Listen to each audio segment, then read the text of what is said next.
Yes, welcome Bogwa. It's been a long time coming.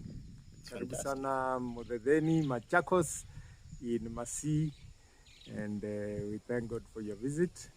And this is the Muange homestead, as you can see. We've had some bit of rain, that's why it's looking green and nice.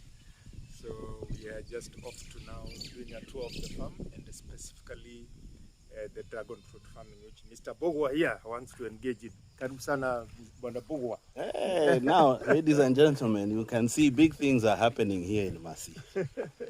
My good friend for many years, Walter, has decided to be a dragon fruit farmer, perhaps the next biggest thing in this country. Yes. And so we are looking forward to a little bit of an expose Yeah. on how my brother has been doing here as he's leading us the way, showing us the way how to get into this dragon fruit farming. So let's take a walk, guys. Let's see what's going on. Thank you. Yeah, you were saying? Yeah, so when I first planted, the height of the dragon fruit was somewhere down here. So all this is new growth up to here. And it's a hard plant. It's not affected by disease. Very few diseases can affect it.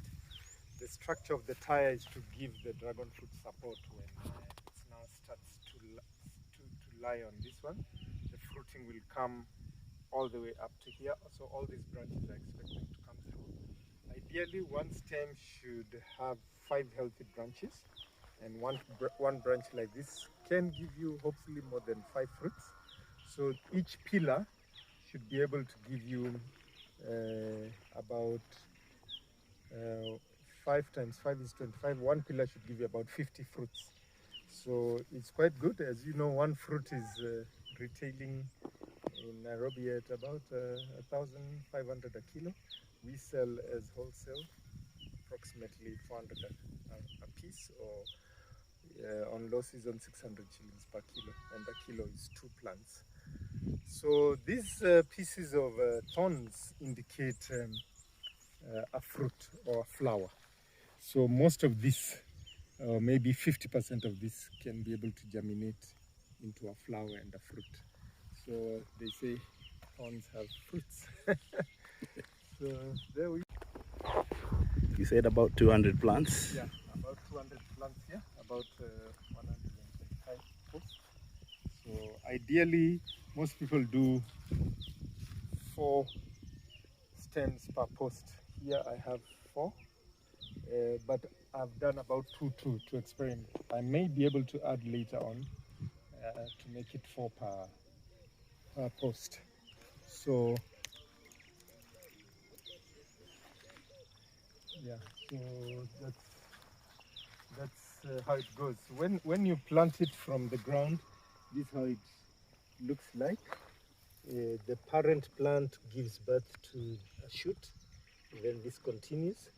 So I have a choice of pruning this out because this parent plant has 2 stems. So ideally you should just allow 1 stem to come through, as you can see.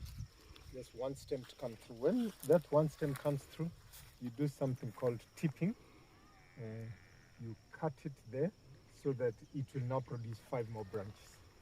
So here you can see the first branch is coming out after the tipping. You don't allow it to overshoot and grow.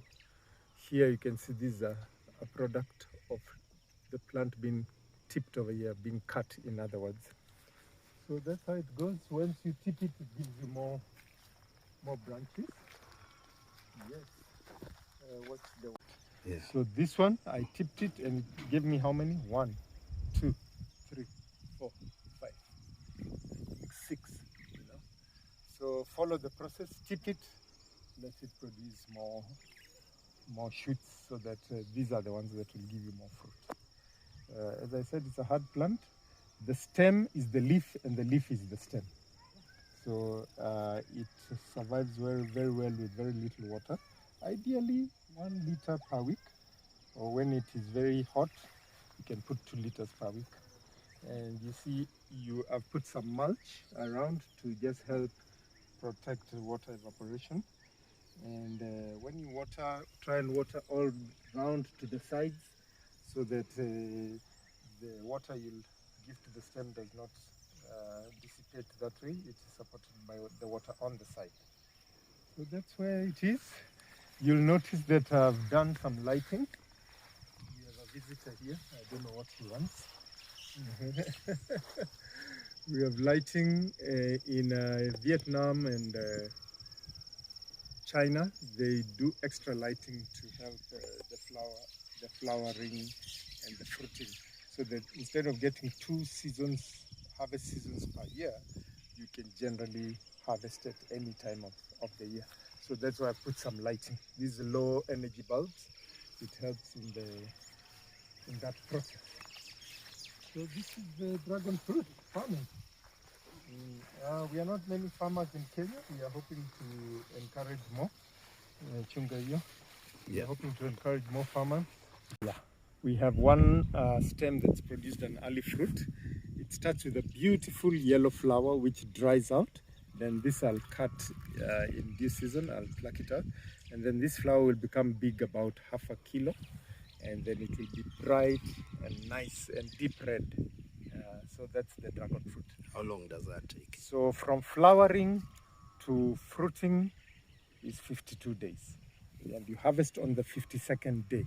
You pluck it and harvest it. The interesting thing about dragon fruit, the way you pluck it is the way it will remain. It will not ripen beyond that. So don't pluck it earlier or later. Put it on your calendar. After the flower comes up and closes, count 52 days, then come and pluck it. It will be a nice red color, which is about half a kilo. There you are. All right, so the tire is to give the plant support. It becomes quite heavy with the fruit and all the shoots. So I've put a tripod design to give the plant support. So now this will all eventually slip on the wire, and it will give good support. Without this, the stems would droop down. So this helps it to give it support. Even if it droops down, it will be given a support. It will not collapse the main stem. So that's why we do tires. It's the most affordable. A tire should not cost you more than 10 shillings. Some people give you for free because they would want you to get rid of the waste material from their factories. So it's kind of a recycling as well. Exactly. So the beauty about the dragon fruit plant, or otherwise called pitaya, it's indigenous to Mexico, the hottest deserts in Mexico. The idea about planting it on posts, and it's good to plant it on concrete posts, it's a 50-year project. It should be able to produce very well with a bit of manuring every year, organic manure. It should be able to produce high yields for 30 years and then decline in the next 10 years. But you can still keep it going even after 50 years. It can do. It's like the mangoes. Those mangoes behind here are about 45 years old. They've never been cut. So that's the good thing with the dragon fruit plant. It's not labor intensive, and you don't keep uprooting and planting. You plant it once and you're good to go. Wonderful. That farm looks great. So this pitaya dragon fruit depends a lot on bees for fruiting, so that it cross-pollinates them. And we have a good bee population here because of the mangoes. They come to do a lot of the mango pollination also. So some people in areas where there are no bees, they actually wake up at night and do the pollination themselves, which is a bit of a headache. But I think God has a beautiful way of allowing the bees to cross-pollinate and fertilize for us.